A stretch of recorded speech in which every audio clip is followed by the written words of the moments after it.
Te damos muchas gracias, oh Dios, porque tu palabra, como cantábamos, es viva, eficaz, poderosa, Señor. Gracias te damos porque tú nos revelaste a Cristo y la salvación que hay en él. Gracias, Señor, porque ¿a quién iríamos, Señor? Solo tú tienes palabras de vida eterna. Nos gozamos, Señor, de poder tener este tesoro entre nosotros. Gracias te damos porque nos has dado tu Espíritu que nos da entendimiento de eso.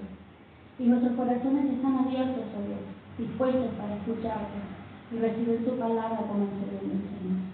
Toma nuestros corazones, Señor, que nada pueda distraernos, preocuparnos, Señor, afligirnos en este tiempo, sino solo el deleitarnos en tu ley, Señor. Te damos gracias, te damos en el nombre, que es sobre todo nombre, en el nombre de nuestro Señor y Salvador Jesucristo. Amén, Señor. Amén.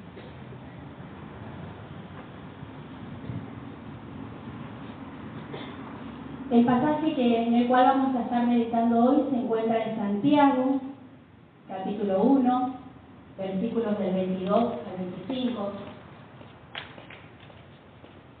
Y Santiago quiere mostrarnos, a través de todo este libro, quiere mostrarnos cómo obra la verdadera fe en la vida cristiana práctica. La verdadera fe produce obras, de lo contrario, es una fe estéril. Esto es algo que nos quiere mostrar y es un libro muy, muy lindo para que lo puedan leer si no lo han hecho aún. Si nosotros tuviéramos que pensar cuál es el objetivo del estudio de la palabra, ¿por qué estudiamos la palabra? El objetivo es la aplicación y no la interpretación. A veces estamos tan contentas de poder entender e interpretar un pasaje, pero queda solo ahí. Entonces el objetivo al estudiar la palabra debe ser la aplicación. La palabra de Dios no es un libro de recetas, tampoco es una guía de programación en la televisión, porque el aprender una receta no requiere que nosotros sepamos cocinar. Y el conocer la programación de una televisión no nos obliga a sentarnos y ver esa programación. Pero conocer la palabra de Dios requiere obedecerla. Y esto es lo que dice aquí Santiago. La palabra de Dios, él la compara con un espejo que nos revela algo. Vamos a leer los versículos entonces, Santiago 1, versículos del 22 al 25. Pero sed hacedores de la palabra y no tan solamente oidores, engañándoos a vosotros mismos. Porque si alguno es oidor de la palabra, pero no hacedor de ella, este es semejante al hombre que considera en un espejo su rostro natural, porque él se considera a sí mismo y se va, y luego olvida cómo era. Mas el que mira atentamente en la perfecta ley, la ley de libertad, y persevera en ella, no siendo oidor olvidadizo, sino hacedor de la obra, este será bienaventurado en todo lo que hace. Hasta aquí la lectura. Hay por lo menos 4 cosas importantes en este pasaje corto, en el cual vamos a estar meditando en esta tarde. El primer punto nos habla de lo que debemos hacer, lo que debemos evitar, de cómo hacer lo que debemos hacer y la bendición que viene por hacer nuestro deber. ¿Sí? Vamos a tener en cuenta estos puntos. Lo que debemos hacer, lo que debemos evitar, cómo hacer lo que debemos hacer y la bendición que viene de hacer nuestro deber. El versículo 22 nos dice que debemos ser, ¿qué cosa de la palabra? Acá podemos hablar, ¿qué cosa? Hacedoras de la palabra de Dios. Y no tan solamente dice oidoras. Oír la palabra y podríamos decir, y obedecer, es la única respuesta adecuada a la palabra de Dios. O sea que cada vez que nosotros nos exponemos a la palabra de Dios, la única respuesta que Dios espera es que nosotros obedezcamos. Si entendimos que obedezcamos. Cuando nosotros vemos nuestras imperfecciones en el espejo, el sentido común, ¿qué nos dicta? Si yo me manché con el maquillaje y me miro en el espejo, el sentido común, ¿qué me dice? Que me lo quite. ¿Sí? Hacemos eso con la palabra y es como un espejo y me está mostrando que algo está mal. El sentido común, ¿qué me dice? Que debo ajustar mi vida a esa palabra, o al menos así debería ser nuestro actuar. Dios nos ha dado su palabra para instruirnos, en primer lugar, para decirnos cómo nosotras podemos ser salvas, en qué tenemos que creer para ser salvas. Pero también nos ha dado su palabra para enseñarnos cómo vivir la vida cristiana luego de ser salvas. Todo lo que se enseña y todo lo que procuramos aprender es con mira a ponerlo en práctica. Podríamos pensar, ¿para qué nos fue dada además la palabra de Dios? No nos fue dada para llenar nuestra mente de información, sino para iluminar nuestra mente con la verdad, para poder vivir la verdad. Santiago dice que no es suficiente con que nosotras oigamos la palabra de Dios. Dios demanda más. Y ese más es que seamos hacedores de ella. Jesús mismo enseñó una y otra vez, no solo la manera correcta de vivir la vida cristiana, sino la marca que distingue a uno que ama de veras y no de palabra. Mateo 7, 21 al 24, si lo quieren buscar en sus Biblias. Mateo 7, versículos 21 al 24.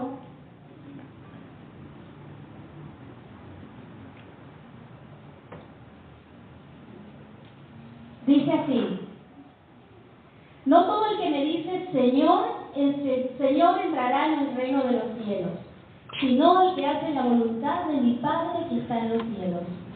Cualquiera pues que me oye estas palabras y las hace, le compararé a un hombre prudente que edificó su casa sobre la roca. Podríamos decir en pocas palabras que Jesús está más interesado en nuestro andar que en nuestro hablar. Podemos entender muchísimas cosas, conocer e interpretar la palabra de Dios y compartirla. Pero acá se trata de ser. De ser. Jesús está más interesado en lo que somos y no en lo que decimos. Hoy día muchos supuestos creyentes pueden pasar desapercibidos entre el pueblo de Dios y pueden estar allí por mucho tiempo, camuflados entre los demás. Parecen creyentes genuinos, pero no lo son. Tarde o temprano su falsedad quedará expuesta, porque dice la palabra que no hay nada oculto que no haya de ser manifiesto. Porque cuando nos exponemos a la palabra que es la luz, a Cristo que la luz, se da en evidencia a todo. Así que podemos engañar por un tiempo, pero esa falsedad quedará expuesta en algún momento. Tenemos un ejemplo en la palabra, el ejemplo de Judas. Esto puede ilustrarnos lo que yo les estoy diciendo. Su fe falsa pasaba desapercibida para todos, excepto para Jesús. Que esto nos lleve a examinar nuestra profesión de fe, para ver si somos del Señor o no. Si lo amamos sinceramente, de todo corazón o no. Tan fundamental es esto que Jesús nos dice que su familia se caracteriza por la obediencia a sus mandamientos. Esto es lo que dice Lucas 8:21. Mi madre y mis hermanos son los que oyen la palabra de Dios y la hacen.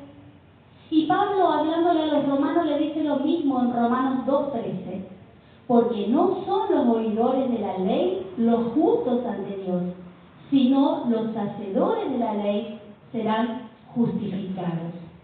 La verdadera fe se traduce en obediencia. ¿Cómo saber si tu fe es genuina, es sincera? Por tu obediencia a la palabra de Dios. ¿Cómo te describirías tu vida? ¿Como alguien que desea obedecer la palabra de Dios, que busca hacerlo, o como alguien a quien le da lo mismo. Un sermón más, una predicación más y nada más.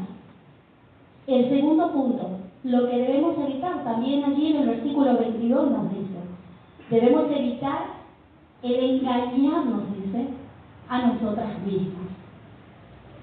Pero sed hacedores de la palabra y no tan solamente oidores, engañándoos a vosotros mismos. Esta palabra engañarnos significa razonar falsamente o incorrectamente. Así que Santiago nos quiere decir, no estás pensando correctamente acerca de ti misma. Te estás engañando a ti misma si crees que agradas a Dios por ser oidora tan solamente de su palabra. Vives engañada. No has aprendido bien el cristianismo. Vives en ignorancia. Primera de Juan 2:4 dice, el que dice, yo lo conozco y no guarda sus mandamientos, dice que el tal es mentiroso y que la verdad no está en él. ¿Quién es la verdad? Cristo. Así que si yo digo que conozco a Dios, pero mi vida no refleja, no es una vida de obediencia a la palabra de Dios, entonces me estoy engañando, me estoy mintiendo, además quiero mentir a otros, parecer que soy cristiana, y la verdad no está en mí. Hay algo que nosotras podemos hacer, y es un pecado, ante la verdad revelada de Dios. A veces somos selectivas en lo que nosotras queremos obedecer. Solamente queremos obedecer a aquellas cosas que consideramos buenas, que no me incomodan, que no me resultan tan difíciles, que no me limita a hacer lo que yo quiero hacer. Entonces somos selectivas y eso no podemos hacer con la palabra de Dios. Hay libros de la Biblia que quizás no queremos leer porque nos aburren, pero el Señor dice, toda la palabra es inspirada por Dios y es útil. Es útil. Entonces no puedo ser selectiva en lo que leo y no puedo ser selectiva en lo que quiero obedecer. Debemos obedecer todo lo que el Señor manda. Dice, oír la palabra sin actuar es engañarnos a nosotras mismas, dice Santiago. Pero Santiago dice más. Nos dice que no pensemos que sacaremos fruto a nuestras vidas si solo somos oidoras y no hacedoras. Veamos el versículo 23 y 24. Porque si alguno es oidor de la palabra, pero no hacedor de ella, este es semejante al hombre que considera en un espejo su rostro natural, porque él se considera a sí mismo, y se va y luego olvida cómo era. ¿De qué se beneficia una persona que solo se mira su rostro en el espejo y luego de considerarse a sí misma se va y se olvida cómo era? ¿Para qué nos miramos al espejo? Nosotras. Para ver si estamos bien peinadas, si nuestra cara está bien lavadita, para arreglarnos, ¿sí? Tiene un propósito cada vez que nos acercamos al espejo. Y así debería ser también cada vez que nos acercamos a la palabra. El espejo, dice la palabra de Dios, como un espejo, nos permite ver nuestro propio pecado, pero también la santidad de Dios a quien decimos que amamos. Cada vez que nos acercamos a la palabra, el Señor nos habla a través de ella. Su Espíritu toma esa palabra y trabaja en nuestros corazones. ¿Cuál de estas personas soy? ¿La que mira, se va y se olvida? ¿O la que escucha y hace? ¿Cuál crees que eres tú? El tercer punto, ¿cómo lo debemos hacer? El versículo 25 dice, mas el que mira, ¿cómo? Atentamente, quería ver si estaban atentas, porque acá la palabra nos está exhortando a estar atentas, ¿sí? ¿Cómo debemos ante la palabra estar atentas? Mas el que mira atentamente, dice, en la perfecta ley, la ley de la libertad. Lo primero que debemos hacer, dice, es mirar atentamente a la perfecta ley, esforzarnos para leer la palabra, meditar, tratar de comprender lo que nos está diciendo, tratar de interpretar ¿Qué está diciendo Dios a través de esa palabra? Hay que escudriñar, hermanos, la palabra de Dios. Y no leerla así, por encima. Y también algo que vamos a hacer hoy, que siempre las animo y un poco las molesto todos los años, a memorizar la palabra de Dios, porque el Señor nos manda a guardar esa palabra en nuestro corazón. Así que el llamado es a no ser lectoras casuales de la Biblia, sino a ser verdaderas conocedoras de la palabra de Dios. La palabra mirar atentamente significa doblarse para mirar algo más de cerca. ¿Sí? Es como cuando hacemos el celular zoom. Bueno, eso debemos hacer. Eso significa mirar atentamente. Hacemos zoom para ver más, a ver qué más. ¿Qué quiere decir? ¿Qué me está revelando acerca de Dios? Acerca de Jesucristo, acerca de mi vida, mi pecado. ¿Hay promesas aquí? ¿Hay algo que yo deba obedecer? Ahí estamos haciendo zoom. Y después hay otros versículos que hablan de esta verdad. Zoom. Estoy doblándome para mirar algo más de cerca, más de cerca. Así que mirar atentamente es detenernos, es buscar de manera honesta exponernos a la palabra de Dios. ¿Les pasó alguna vez, o solo a mí, que estamos leyendo una palabra? Esto es para fulanita. Y esta para la otra fulanita. Y nunca es para nosotras. Qué raro, ¿no? Que cuando nosotros digamos esto para fulanita, que sea un texto para animar a nuestros hermanos que están pasando alguna dificultad. Esta palabra es para mi hermana. Yo sé que le va a hacer bien, me hace bien a mí también. Sé que en este tiempo va a ser de medicina para ella, de aliento para su corazón. ¿Sí? Entonces, de manera honesta debemos acercarnos a la palabra. Un error que evitar es ver la Biblia como una ley que nos esclaviza. Ahí dice mirar atentamente en la perfecta ley. ¿Y cómo llama la ley? La ley de la libertad, dice ahí. A veces vemos la palabra como cadenas que nos atan, como una ley que nos limita a hacer aquello que nosotras tenemos ganas de hacer. Y esa no es la manera que debemos ver, porque dice que la palabra es la ley de la libertad.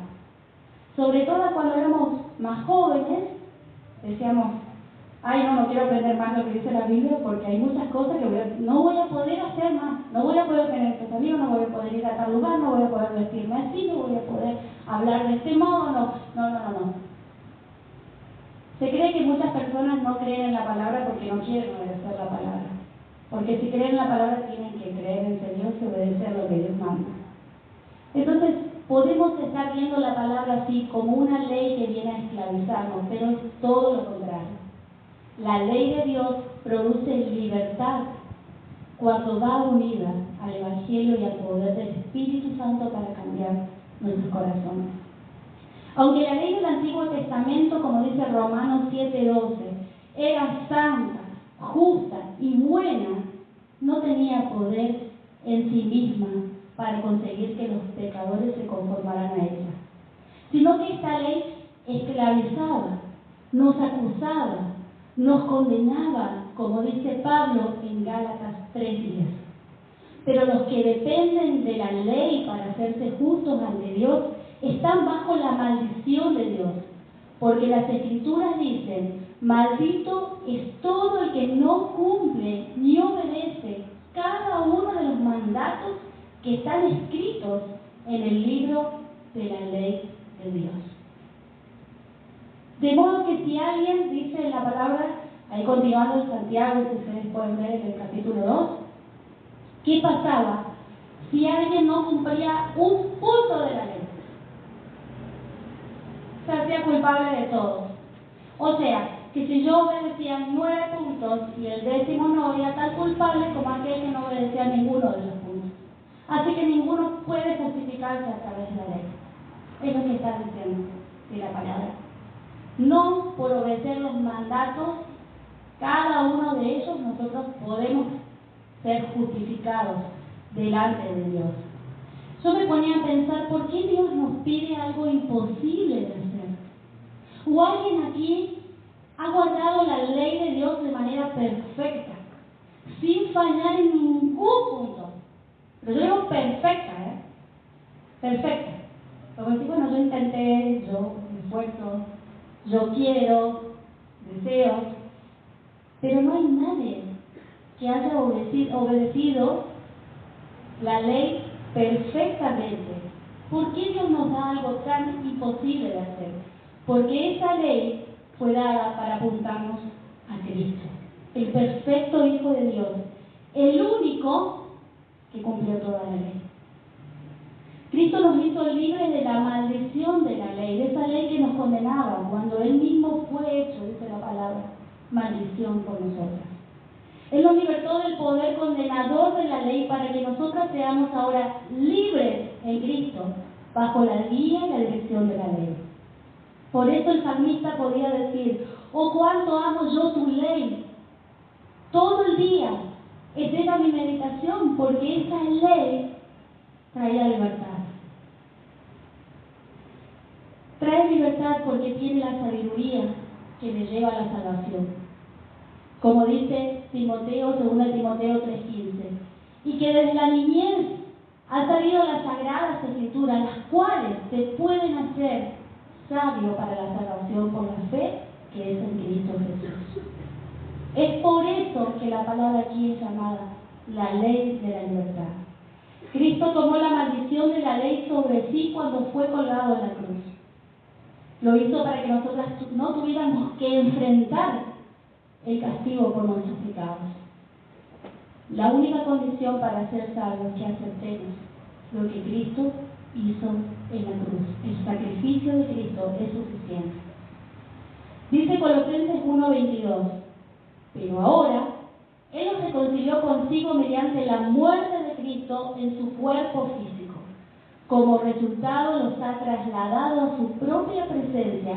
Y aún ahora ustedes, ¿qué son? Dice, son santos, son libres de culpa y pueden presentarse delante de Él sin ninguna falta. Nos hace libres. Creer en el sacrificio suficiente de Cristo nos hace libres. El resultado de la reconciliación es que Cristo ahora obra en cada creyente para presentarnos santos y sin manchas delante de Dios.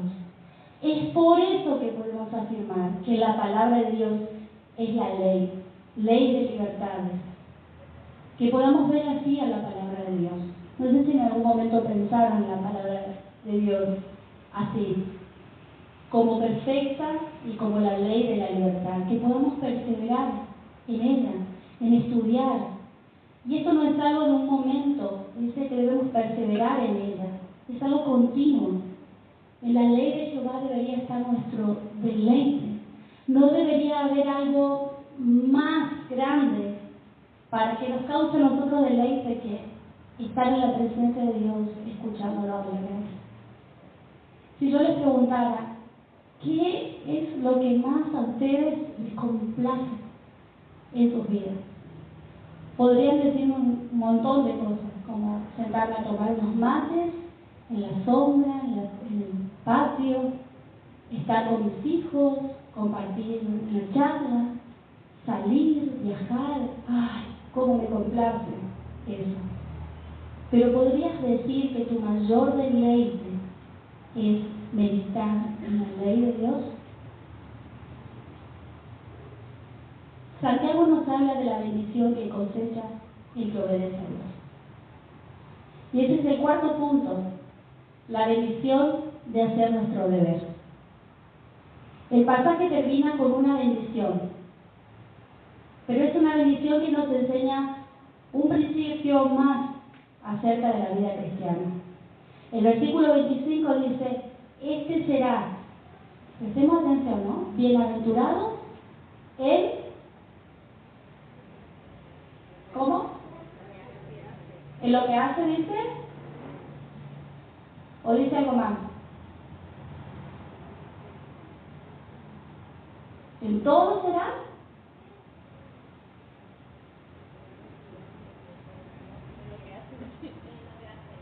En otra versión dice también, en todo lo que hace. Es un montón, ¿o no? En todo lo que hace, perdón, yo lo tenía en otra versión. ¿Qué significa esta frase? Significa que obedecer a Dios trae en sí mismo su propia recompensa. Fíjense que dice, será bienaventurado en lo que hace, no dice por lo que hace. En otras palabras, el creyente obedece a Dios no por la recompensa de hacer la voluntad de Dios, sino por el placer de hacer la voluntad de Dios, por amor a Dios. Obedezco por amor a Él. Jesús dijo en Lucas 11:28, antes bienaventurados los que oyen la palabra de Dios y la guardan. ¿Quieres ser bienaventurada? ¿Quieres ser una mujer dichosa, una joven dichosa? ¿Quieres ser feliz? Sea hacedora de la palabra y no tan solamente oidora. ¿Quieres que te vaya bien? Pon en práctica la palabra de Dios. Pero hazlo no para ganar el cielo, porque Cristo ya lo ganó por ti y por mí, sino hazlo por amor a Dios y a Jesucristo, que dio su vida por nosotros. A ese Dios que nos ha dado a Cristo como nuestro galardón y como la fuente de la vida eterna. La bendición por la obediencia es saber que yo estoy en el centro de la voluntad de Dios. ¿Acaso hay algo que pueda producir más gozo en nosotras y más satisfacción el saber que estamos en el centro de su voluntad? Y que al estar en el centro de su voluntad, nada de lo que pase va a estar fuera de sus propósitos. Por lo tanto, va a producir un fruto para vida eterna. Esa es la bendición, ese es el verdadero gozo, esa es la verdadera satisfacción, saber que estamos haciendo su voluntad. Jesucristo mismo decía, mi comida y mi bebida es hacer la voluntad de mi Padre. Si Cristo dijo esto, nosotras que decimos somos cristianas, seguidoras de Cristo, ¿cuál debe ser nuestra comida y nuestra bebida? Hacer la voluntad del Padre. Para ir concluyendo, dice Colosenses 1:23, pero deben seguir creyendo esa verdad y mantenerse firmes en ella. No se alejen de la seguridad que recibieron cuando ustedes oyeron la buena noticia. Esta es la nueva traducción viviente. Deben seguir creyendo, perseverando en esa verdad, mantenerse firme en ella, orar para que el Señor afirme nuestro corazón en esa verdad, que cuando vengan vientos de lo que sea, de cualquier doctrina, nosotros tengamos claridad en lo que creemos, convicción de lo que creemos y por qué creemos lo que creemos. Que podamos permanecer firmes y recordar esa buena noticia que hemos recibido. No es por obras, es de pura gracia que somos salvos. Las obras vienen como consecuencia de la fe verdadera, del obrar del Espíritu en mí. Pero de ninguna manera esas obras producen fe. La fe produce obras. Entonces siempre debemos recordar esto. Porque a veces quizás podemos sentirnos mal porque creemos que no estamos dando todo lo que deberíamos dar, que no estamos haciendo todo lo que deberíamos hacer. Pero si estoy haciendo lo que Dios me pide que haga, tenés que estar tranquila y gozosa, porque estás obedeciendo lo que Él te pidió que haga. Y asegurémonos de estar haciendo lo que Él nos pidió que haga. Tenemos que hacer, ¿sí? Porque aunque todo lo demás pueda ser bueno y pueda ser de bendición para otros, pero no es lo que Dios me pide que haga, estoy en desobediencia. Así que podamos también saber qué es lo que Dios demanda de nosotros. Y quiero compartir una parte de un himno para terminar. Dice, para andar con Jesús no hay senda mejor que guardar sus mandatos de amor. Obedientes a Él siempre habremos de ser. Y atención aquí, y tendremos de Cristo el poder. ¿Quién nos da poder para obedecer? Cristo Jesús. El coro dice, obedecer y confiar en Jesús es la senda marcada para andar en la luz. Para obedecer debemos confiar que Él sabe lo que hace, ¿o no? Debemos creer que su voluntad es buena, agradable y perfecta. Que podamos permanecer fundadas y firmes en la verdad del Evangelio, poniendo nuestra confianza solo en Jesús para que perdone nuestros pecados y nos presente como justos delante de Dios, y que nos dé el poder suficiente para vivir como Él quiere que vivamos. No podemos hacer nada separadas de Cristo. Necesitamos de su poder para poder obedecer. Amén. Te damos gracias, oh Dios. Te damos muchísimas gracias por tu palabra. Te damos gracias, Señor, porque tu palabra es perfecta y trae libertad, Señor.